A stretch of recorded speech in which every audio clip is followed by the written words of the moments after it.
तर नमस्कार मित्रांनो, स्वागत आहे तुमचं आपल्याच मराठी यूट्यूब चॅनलमध्ये. आणि आज आपण लाडक्या बहिणींचे पैसे कधी खात्यात येणार आणि ई-के-वाय-सी नंतरही पात्र महिलांची संख्या निश्चित. तर मित्रांनो, या लेटेस्ट अपडेटबाबत आपण या व्हिडिओमध्ये जाणून घेणार आहोत.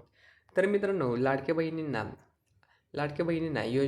बहिणी योजनेची ई-के-वाय-सी करण्यासाठी पुन्हा पोर्टल उघडण्यात आले होते आणि 30 एप्रिलपर्यंत ई-के-वाय-सी करण्याची शेवटची वेळ सरकारने दिली होती. तर मित्रांनो, त्यानंतर आता अनेकांचे नाव हे मुख्यमंत्री लाडकी बहीण योजनेमधून वगळण्यात आले होते.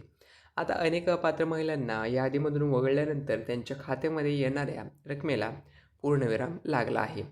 आता मुख्यमंत्री लाडकी बहीण योजनेच्या यादीमध्ये लाभार्थी महिलांची संख्या ही 1,80,00,000पर्यंत पोहोचण्याची शक्यता आहे. मागील 2 महिने ई-के-वाय-सी सुरू असल्यामुळे 2 मार्च आणि एप्रिलचा हप्ता अजूनपर्यंत दिलेला नाही. त्यामुळे आता राहिलेले हप्ते कधीपर्यंत खात्यामध्ये जमा होणार या संदर्भात सविस्तर जाणून घ्या. तर मित्रांनो, मार्च आणि एप्रिलचा हप्ता खात्यांमध्ये कधी जमा होणार?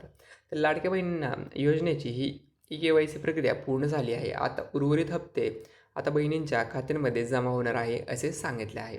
तर मित्रांनो, आता लाडक्या बहिणींना योजनेची ई-के-वाय-सी केलेल्या आणि लाभार्थी असलेल्या बहिणींना 2 महिन्याचे पैसे एकत्र येणार की 3 महिन्याचे येणार याबाबत आता चर्चा सुरू झाली आहे.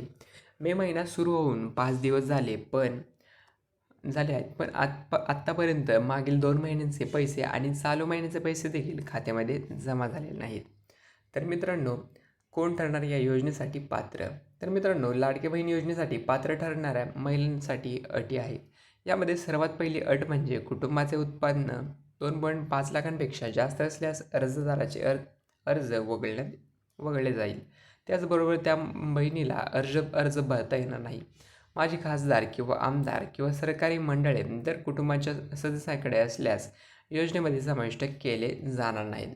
तर मित्रांनो, माहिती आवडली असेल तर आपल्या यूट्यूब चॅनलला नक्की सबस्क्राईब करा आणि कमेंट आणि लाईक करून देखील नक्की कळवा. तर भेटूया आपल्या पुन्हा एकदा आणखी एका मजेशीर व्हिडिओमध्ये. तोपर्यंत धन्यवाद.